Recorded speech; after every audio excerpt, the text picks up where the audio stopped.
have Vivek Ramaswamy here with me. Thank you so much for being here. It's good to see you, Dana. Were you expecting the incoming that you got tonight?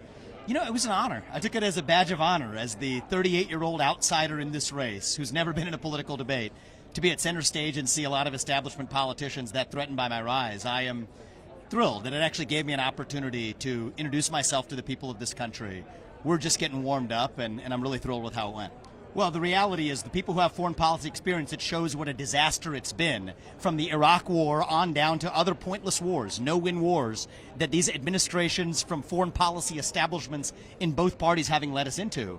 I think the results speak for themselves. They've been disastrous. And so I do think that I am the only person bringing clear strategic vision to our foreign policy rather than just going through the talking points memorized in 1990. So that might be there have been mistakes made in both administrations on the world stage, but let's just say you're in the Oval Office, yes, and you are, as the President of the United States, part of NATO.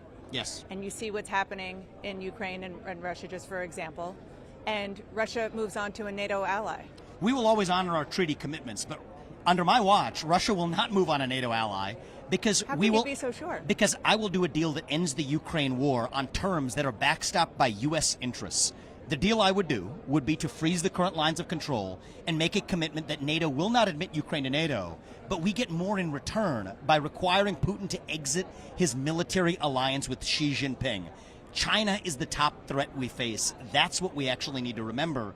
And everybody in that foreign policy establishment, you saw it from Mike Pence today, too. I had to remind him the USSR does not exist anymor. But you would be President of the United States, yes, not President of Ukraine. And of course. President Zelensky, but Ukraine is a client state of the United States because we're paying the bills of their government employees. President Zelensky wouldn't necessarily agree to what you would say about the lines and the boundaries. So I have two things country. to say on that. I think when the U.S. stops funding Ukraine, that settles exactly where that goes. But I also think this would be a better deal for Ukraine because it comes out with its sovereignty intact.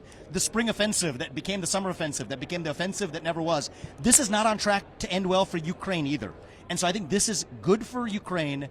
It will be a certain concessions to Putin, but we win in return. And that's what I'm focused on, America winning. You are the only candidate who says, and you've said for some time, that you would pardon Donald Trump. Yes. The argument that Mike Pence, I believe it was Mike Pence made, was, why are you saying that before he's even convicted and before he even shows remorse? Well, the reality is we are in the middle of a presidential election, and we have seen indictments. I read each of those indictments cover to cover before issuing my statement on each of them.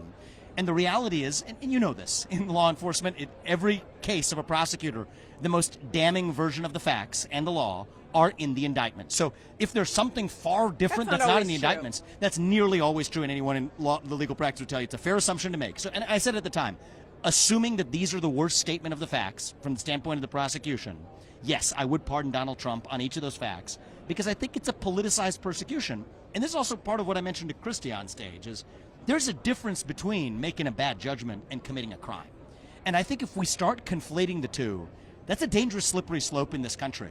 I'll remind you, and this is coming from me now, polling at second in many of the national polls, it would be a lot easier for me if Donald Trump were not in this race. But that is not how I want to win.